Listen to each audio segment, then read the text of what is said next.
कहते हैं life is too short to argue. और बिल्कुल ठीक कहते हैं।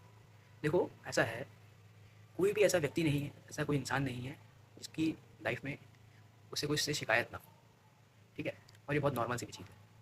बट एक सिचुएशन खतरनाक तब हो जाती है जब वो अपनी लाइफ की शिकायतों को तो देखता है, मगर उसके पास क्या चीज़ है जो दूसरों के पास नहीं है, वो उसको देखना भूल जाता है। और वो सिर्फ उन शिकायतों की ही शिकायत करता है, लेकिन जो उसके पास है उसकी तारीफ नहीं करता है।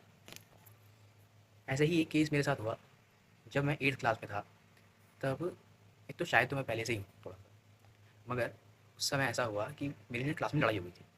क्लास में लड़ाई हो जाने के बाद मैम ने मेरी सीट चेंज कर दी।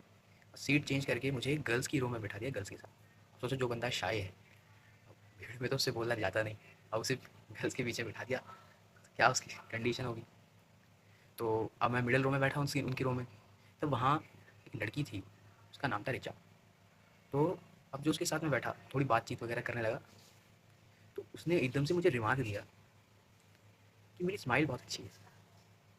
ऐसा मेरे लिए पहली बार था कि किसी ने मेरी स्माइल पर रिमार्क दिया हो।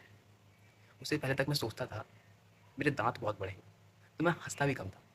मगर उसकी एक बात ने मेरे कॉन्फिडेंस को बूस्ट कर दिया।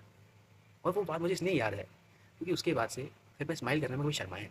देखो, बात स्माइल की नहीं है, बात उस 8th क्लास की है कि 14 साल का मैं था उस टाइम। मुझे 14 साल इस दुनिया में रहते रहते ये नहीं पता कि मेरे दांत बड़े नहीं हैं, मेरी स्माइल अच्छी है। मगर उसकी एक बात ने मेरे पूरे कॉन्फिडेंस को चेंज कर दिया। और ये वास्तव में बहुत रिलेटेबल हो गया आपके लिए भी, कि हमारे पास बहुत कुछ है मगर हम उनसे अनजान हैं।